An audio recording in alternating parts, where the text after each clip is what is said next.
Hi guys, welcome back to the Ghosty Girls. I'm Alicia. I'm Christina. Hi. Christina's over there in her glory and her Dolly Parton hat with her Dolly Parton giant cup. It says I got a lobotomy at Claire's on it as well and a sticker. It's magical. I'm boring her. She's yawning. Just going to give you guys a play-by-play. I think that the lady, the cashier at the Dollar General yesterday, I think she judged me because Dolly came out with her summer line and I got pretty much everything. They should call it the Dolly Jenny. Yeah. The Dolly General. Oh my God, the fuggler. We have the farting fuggler here again. But I got a Dolly tumbler that says, I beg your pardon. I got a trucker hat that I'm wearing. I got 2 citronella candles for outside. She did. I saw them when I let Khaleesi out. I got a bunch of kitchen stuff. All the Dolly things. Really cute. It's all bright and pink and happy. It is. And unlike your cheap old towel that said, does this smell like chloroform? No, I would eat you like Dahmer. What did it say? Something. We should have more people for dinner or something like that. I don't know. You've got a lot of them. It's got a picture of Jeffrey Dahmer. Yep. They're fun. Yeah. They're fun. I have a weird sense of humor. I mean, I feel like so do all of they if they're listening to us right now. Yeah, I have like a Ted Bundy cutting board. I have a Jeffrey Dahmer cutting board. Whenever new people come over to my house, I'm always like, oh my gosh, should I hide that stuff? But no, I've been getting positive feedback on it. If they don't like it, they can fuck off. Yeah, it's true. I love quirky, weird stuff. Same. What does a welder, a muffler shop owner, a small mountain town in Colorado, and a 61-ton custom bulldozer have in common? Is this a joke or a segue into the episode? It's a segue. I'm going to go ahead and say a serial killer. No, this story. Touché. So I've stole this line from Jurassic Park before, and I'm going to say it again. Hold on to your butts. You love saying that. Because I found another doozy. Oh, gosh. So the person we are going to be talking about, mostly about, I should say today, is Marvin John Heemeyer. And I'm going to just call him Marvin from this point on. I've never heard of this. Oh, it's a doozy. So Marvin was born on October 28th, 1951 in South Dakota. Scorpio. You shut it. Yeah. So there's not a lot on Marvin's younger years. Of course there isn't, because I feel like any of them that I do, like I can't find stuff on their early childhood. Like lately, I haven't been able to find anything. Yeah, it's hard. Well, even when I did Kitty Cat West, it was hard to find stuff on her. And that was a recent case, but it was hard. Anyhow, we're going to skip ahead to his life after high school graduation. Okay. I read somewhere that people who knew him earlier in life thought of him as fiercely independent, intelligent, and ridiculously gifted in mechanics. Okay. He was the type of person who could look at an engine and it was like reading a picture book for him. Like he just knew what he was doing. He just got it. Marvin was also a bit of a hardhead Scorpio, you know. He refused to do something if someone else told him to do it. I mean, honestly, he sounds like an Aquarius to me. Yeah. It fits either way. So Marvin enjoyed working with machines, obviously, and just fixing things in general. He was very proud to be self-reliant. Okay. I'm just trying to set him up a little bit. Yeah. Here's the backstory. He graduated high school and almost immediately joined the Air Force. Okay. In the Air Force, he learned all of the normal things that they, in my opinion, should teach in school, like discipline, technical training, how to do your taxes. Just kidding. I don't think they actually teach that in the Air Force, but like life skills that life skills should be taught in school. Fight me. The reason that they don't is because they want us to fucking fail and be in debt. Stupid assholes. Anywho, Marvin fulfilled his time in the military, then dabbled in various industries, really trying to just find his niche. He couldn't find anything that really made him happy, so Marvin decided to leave South Dakota and try Colorado out for a spin. Okay. Colorado seemed to really fit Marvin better, and by the 1990s, he had settled in the small town of Granby, Colorado. Okay. I wanted to see how small of a town Granby actually was in the 1990s, And in 1990 specifically, it had a population of 966 people. Oh my God. So it's small. Holy shit. I know. I went a little further and looked at photos because of course I did, the rabbit hole. It actually looks like a really pretty little town. It's on the Rocky Mountains. So you have nice. Skiing slopes, the mountains. You have these lakes that look like they're like blueberry milk, you know. Mm-hmm. The population now is over 2,300 people. So. Okay, that's still not a lot. It's not. Right? It's not. But it's still a lot more than, it's like doubled, tripled almost. Mm-hmm. Right? 1, 2, doubled. It's doubled, tripled. I don't know. Math. Not a whole lot happened in Granby. Obviously, there was 966 people there at the time. It was the type of place where everyone knew each other. Obviously, like old Middletown in Delaware. Mm-hmm. When a stranger moved there, everyone noticed, and of course, the gossip began. He decided to purchase property with the intention to open a business. Okay. Now, Marvin came across a few plots of land, and the one he really wanted was at auction. And he went to the auction and won. Nice. He won it. He won a 2-acre plot for around $42,000. Nice. Okay. Yeah. He then built a muffler repair shop on the property, and just like that, he was a part of the community. The people in Granby, it seems to me, were pretty nice, and they really welcomed Marvin and his shop immediately. They gave him business, and life became pretty stable for him. Until it wasn't? Yeah, until it wasn't. As time went on, he made friends, and as most people or Scorpios do, he also made some enemies. The community quickly learned that Marvin was a champion grudge holder. Oh, yeah. Scorpio. Yeah, sorry. And that he would not ever let shit go. Mm-hmm. At first, it was just a few residents that he disagreed with, but the disagreement quickly turned into dislike. So Marvin's grumpiness began affecting his business and relationships all around the town. Well, that's not good. I know. He was colliding with other locals. He was colliding with the town politicians and just the town politics. He's just a menace. Yeah. Yeah. Essentially, he was a Scorpio menace. Yeah. Yeah. But he was colliding with like the business development to help the town grow too. Like everything that he could have been dabbling in. He just wanted to argue. He just wanted to argue. He was like, I'm not like that, am I? No, you're not. Let me tell you more about the disagreements. There was, and actually still is, a Colorado native family called the Docheff family. And I think I'm saying that right. Docheff. Docheff. Sounds like it, yeah. Close enough. They have a lot of roots in the agricultural industry of Colorado and have continuously expanded even away from the agricultural industry, if that makes sense. Yeah, they're like one of those, like the Murdoch family that just kind of like runs the town type, yeah, because they've been there forever. Yeah. Well, they weren't quite in the town yet, but they were Colorado natives, if that makes sense. Oh, okay. So the Docheffs wanted to open a concrete company in Granby, and they started the process in 1997. The local families, and of course Marvin, were opposed to the new construction because they were worried about noise, traffic, dust from the concrete. That makes sense. Yeah. The Docheffs made all of the necessary plans to appease the masses and eventually were able to win everyone over. Okay. Except Marvin. Yeah, that's not a shocker. The concrete company was finally approved in 2001 and Mountain Park Concrete was born. The Docheffs built the concrete company near Marvin's property, which of course pissed his grumpy ass off. I bet it did. The Docheffs offered to purchase a portion of Marvin's land for their business, and he agreed for the small amount of $250,000. The Docheffs agreed, actually, with that amount. And when they went to make the sale, Marvin was like, I'm sorry, I changed my price to $375,000. Oh, that's a dick move. Then they went to the sale again, and he said he had the property reappraised and told the Docheffs the price was now $450,000. He's an asshole. I know. Some reports even say that he went up to like $1 million. Wow. I know. Side note, he did eventually sell the land, just not to the Docheffs, and he sold it in 2004 for $400,000.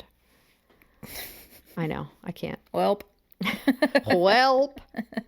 Marvin really just didn't want to sell his land to the concrete company because he thought it would interfere with his muffler repair shop. So what was he doing? Just dicking them around? Yes. I don't understand. Well, what's the point of that? Just say that you don't want to sell it. Why would he dick them around? He woke up and chose violence every day. That's such a waste of not only everyone's time, but his time as well. And I think he had all the time, though. Oh, that's... I know.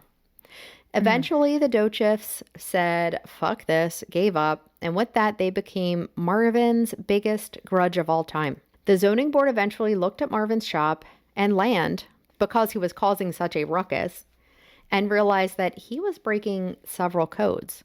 Oh, see, this is what happens when you draw attention to yourself. Yep. People will look for things. Mm-hmm. Marvin, of course, became convinced local officials were siding against him, but in reality... they were doing their best. I did not move. Don't look at it. Sorry, can you? I did. I swear to God. I know. But in reality, they were doing their best to enforce regulations, legal procedures, and really just try to keep everyone at peace. Marvin believed that the town government, business leaders, and certain residents, you know who, were deliberately trying to destroy his livelihood. Realistically, I think he was just destroying it on his own. This guy, ugh. I know. I don't like him. I know. You're going to like him less in a minute. Great. Authorities cited him for failing to connect properly to sewage systems. Ew. Or to a sewage system, I should say. And there were some additional code violations as well. At one point, according to reports, Marvin sent a payment to the town with just insults written all over it. What the fuck is wrong with this guy? And then he started suing everybody.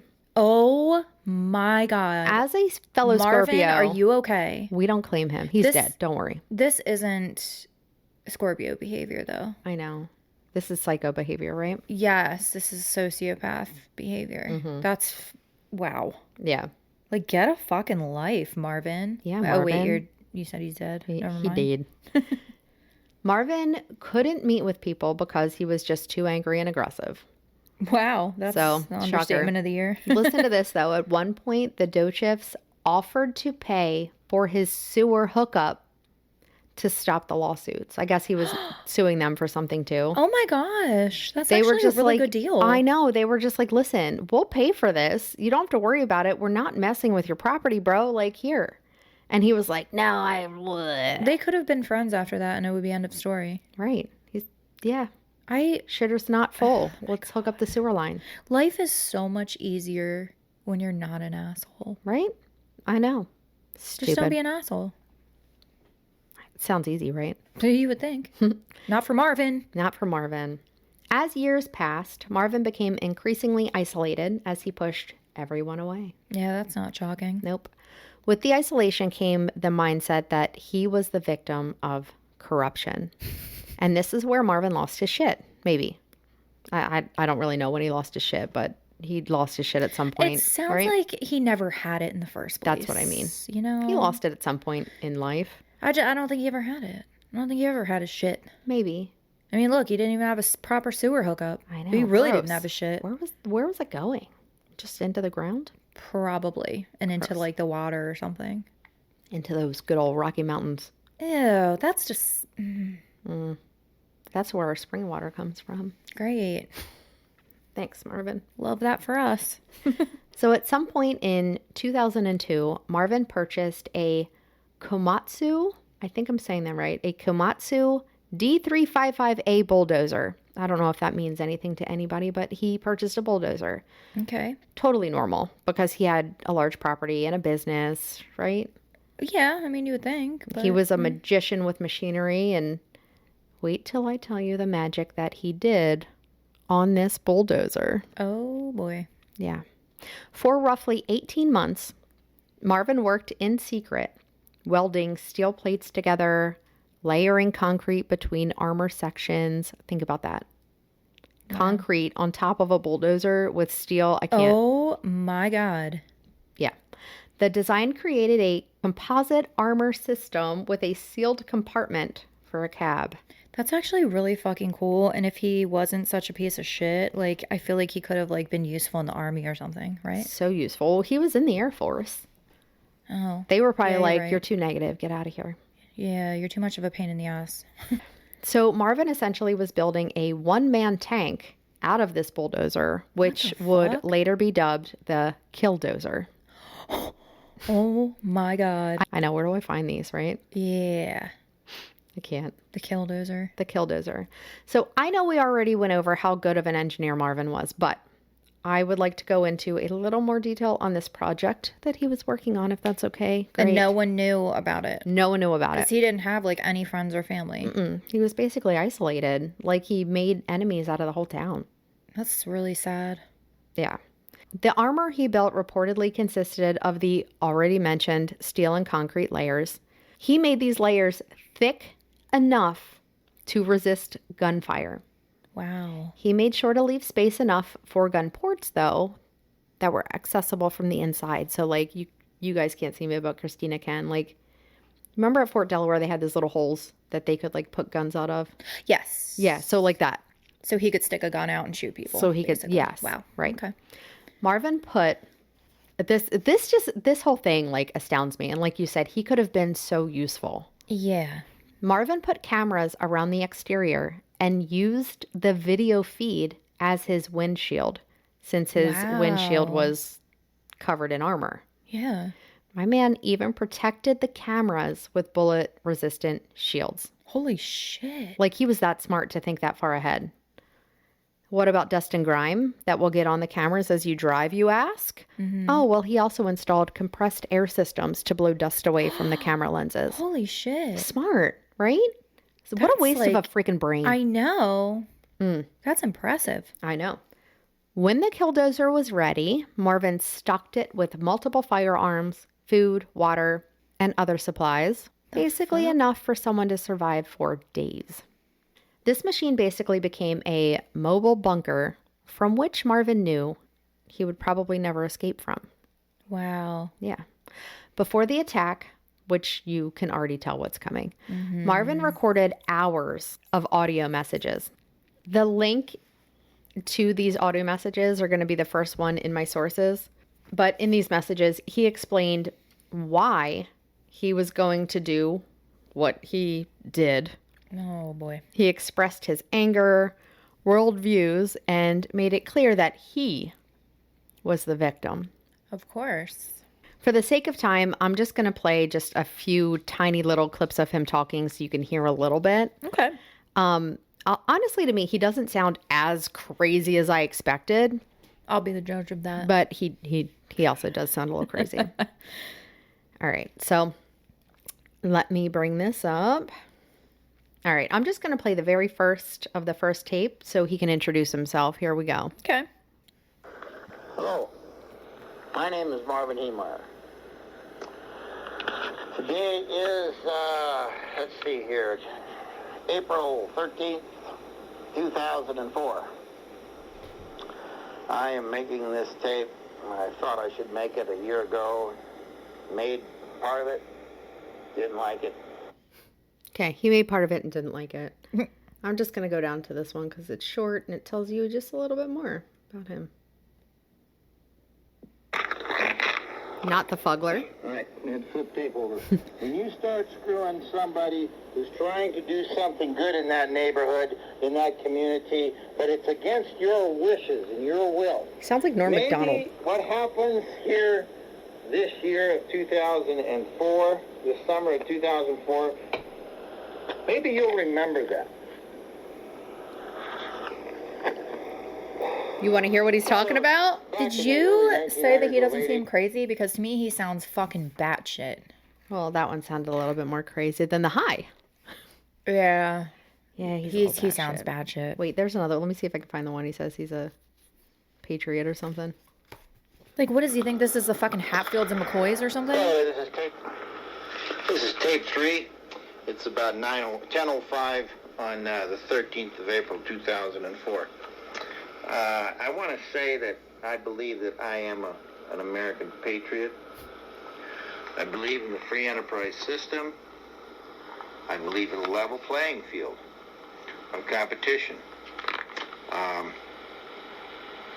If you want to change that level playing field of competition to your advantage, basically you give me license to do that also when my opportunity comes around. What the fuck is he even talking about? I think he's basically saying, like, if you don't want to fight fair, then I'm going to cheat too. He sounds like a petulant child. Yeah. He sounds like somebody I would instantly hate if I ran into them. I take back the part that he doesn't sound crazy. I only meant when he was saying his like name. An entitled fuck. And the Fuggler agrees. Fuggler has spoken through his butthole. Sorry, guys. Next episode, I will not have the farting Fuggler out. I didn't think realize. It's part of the episode. I think that's our third. It's literally been interacting. It's the third like, ghosty I girl. burped. Well, it wasn't even a burp. That was a straight up belch. And it farted at the same time I did. So it's like literally interacting with me. It's a part of myself. It is. It's a part of you now. You have to carry it everywhere. It is. Yeah. Back to Marvin. I really do think that he, in his own mind, thought that he was like a vigilante of sorts. Yeah, in his own mind. That's fucking crazy. I know. It was like good versus evil. He was Batman and everyone else was a form of the Joker. Right. In his mind. Right. So, it was 2:15 on Friday, June 4th, 2004. Marvin sealed himself inside of his Batmobile, aka the Killdozer. Right? Sealed himself in. I'm going to say that again. He turned the key, and then to make sure it worked, get ready, drove through the wall of his own building. So when you say sealed himself in, like he did this under the impression that he was not going to get out of it. Correct. Like this was basically a suicide mission. Yeah. Okay. Yeah, this was his tomb. He knew it was very unlikely that he would ever get out of there. Damn. Yeah. So there's that. Again, he drove through the wall of his own building. Okay. Well, I mean, if it was basically a suicide mission, why would he give a fuck about his buildings anymore, I guess? No, that's exactly what I thought. But like, yeah. I just keep playing it in my head like a movie, like a bulldozer covered in armor breaks through a shop and just keeps on rolling into town. Like, think about that. You like, what background music would you play to that?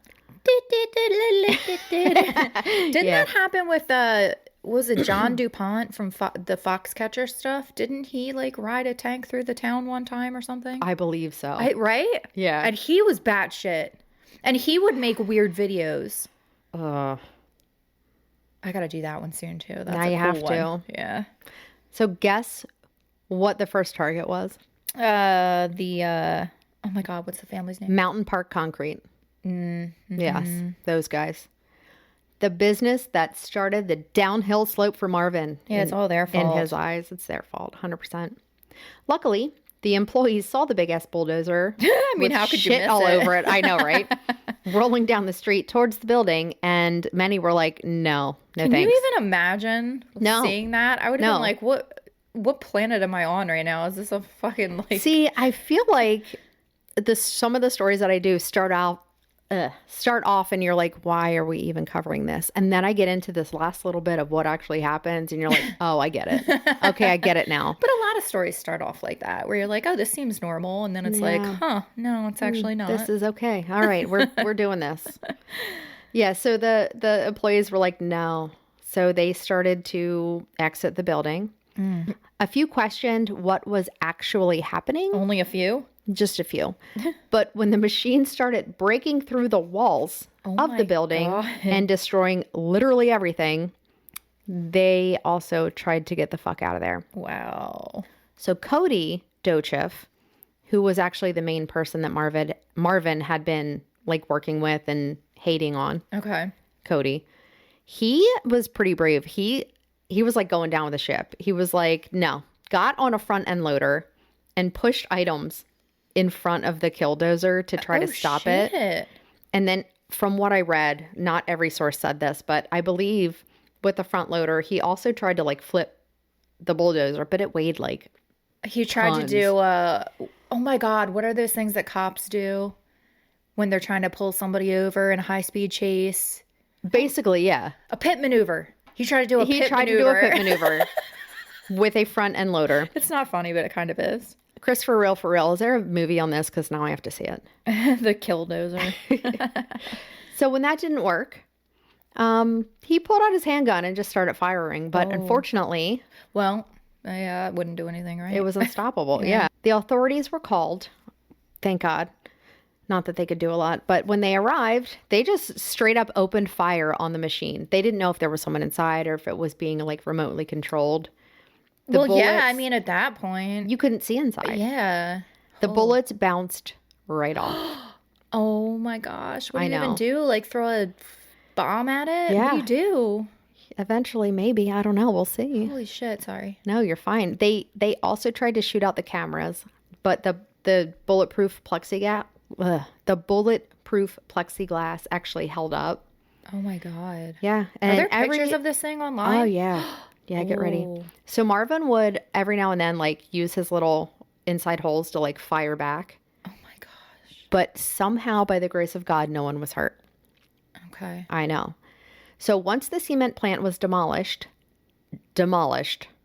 Wow. I'm going to say that again. Demolished. Marvin wasn't done. He headed straight for downtown. Oh my God. Towards his next target, which was Town Hall. So people were just walking around town and then all of a sudden this fucking... Yeah. Like machine that looks like it's from outer space probably. It's like a fucked up Tesla truck. That's kind of what it looks like. Crazy? Yeah, it looks real. Hate Tesla trucks. Google it. Google the picture yeah.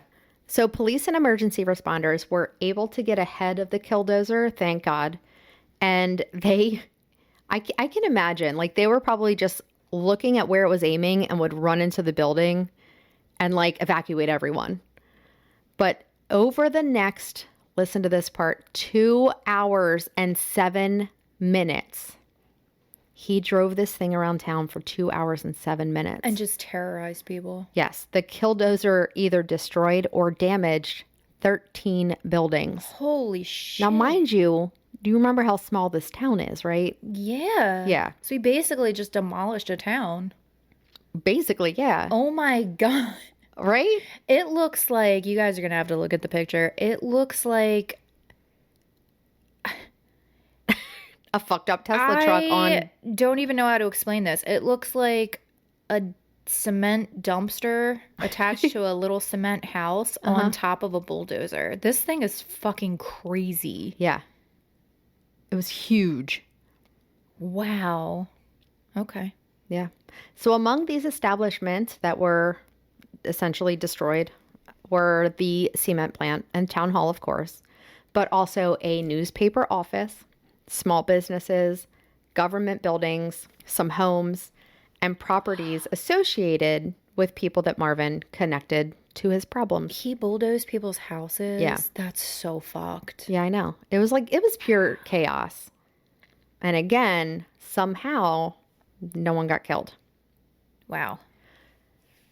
The last building the Killdozer entered was like a little hardware store. Okay. And his trusty Batmobile Killdozer, however you want to say, I'm just going to call it the Killdozer. His trusty Killdozer was starting to fail. Thank God. Uh-oh. As the hardware store was destructed, enough debris finally fell in front of the struggling machine to slow it down to an eventual stop. And this was the first time, again, 2 hours and 7 minutes, that the Killdozer stopped moving. Wow. Once the police knew that it had stopped, they immediately surrounded the Killdozer.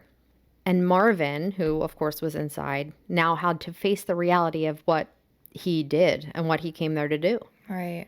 So he completed his mission and again knew the chances of him getting out of this were slim to none. Mm-hmm. So with that, the officers surrounding the Killdozer heard one single gunshot. Yep.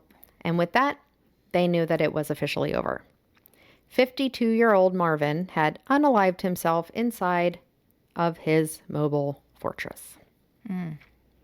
So even after they knew Marvin was gone, though, they still had so many freaking problems. Yeah, I bet.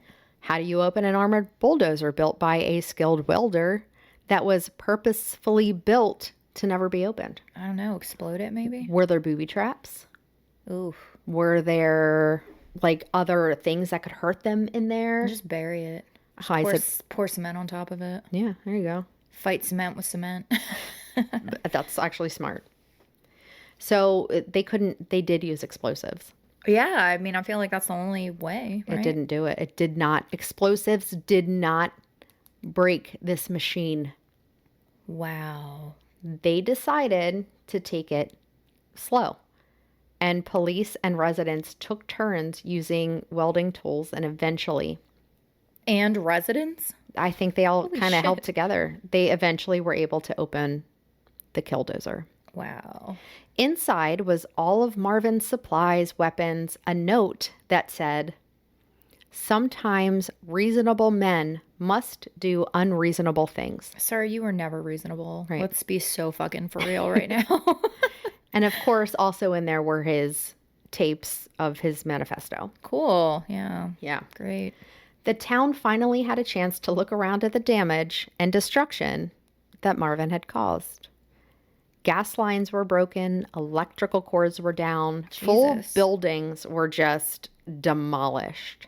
People's houses. I can't get over that. No, yeah, just like a business is one thing, but like somebody's home is different. Yeah, and all their stuff in it and all their that sucks. Do you want to guess how much the estimated It had to have was? been over $1 billion. Oh no, it's 7 million. 7 million? Mm-hmm. Oh, okay. Small town. 13. Yeah. Yeah. 7 million though. That's still lot. close to $1 billion. I just figured like with all the like electrical damage and stuff that it would be more. But yeah, 7 million's a lot. Yeah. Well, this was also what, in 2004? Yeah. Yeah. Okay. Yeah. Wow. So residents are reported as saying that the town actually looked like it was hit with a tornado, I bet it did. not a modified bulldozer. But the residents of Granby pulled together and did what they did best. They helped each other out. They rebuilt their community, making sure to focus on recovery and not the destruction that had happened. Aww. They were so grateful that no one other than Marvin lost their life or was even hurt. Yeah, that's impressive, to be honest. I mean, there's a lot of speculation online that say that Marvin never intended to kill or hurt anyone. Even when he fired back, he was just showing them that he had guns. But no one knows. Yeah. Nobody knows. I don't know. I feel like if you arm your vehicle or whatever with guns, you kind of have an intention to kill someone if you need to. Yeah, right? that's where I think too. I mean, I don't think, maybe he didn't specifically set out like I'm going to kill so-and-so, but he was like, yeah, I mean, it's a necessary thing. If I have to kill, I have to kill, which means there was intent. That's true. I don't know. Yeah. I think he was just out there trying to wreak as much havoc as he could. And again, they're very lucky that no one was actually hurt. That's crazy. Yeah. Well, listen to this too. There are people out there, a lot of people, who have actually dubbed Marvin into like a hero of sorts for fighting for himself and fighting against the government. Okay. Yeah. A lot of the people who actually lived through the attack viewed Marvin not as a freedom fighter, though. Yeah, I bet. But a man who terrorized an entire community because he couldn't accept losing disputes because he's a little baby. Because he was a little fucking bitch. Like, I'm sorry, but life doesn't work that way. Like, you can't demolish an entire town because you didn't get what you wanted. Yeah. Well, his supporters kind of say that he represents like the resistance, like a Star Wars movie in a way. Yeah, but like, well, it sounds like he was the one causing the menace, though. Correct. Right? Yeah. Yeah, and their investigators, of course, did come in and they found no grand conspiracy against Marvin. Of course I'm sure they didn't because there wasn't. Nope. Over 20 years later, Granby is thriving. Okay, well, that's good. Yep. And the internet is still split on calling Marvin a villain or a hero. So I'm going to call him a villain. Hero, yeah. He's the Joker in the Batman story. But what do you think? What do you guys think?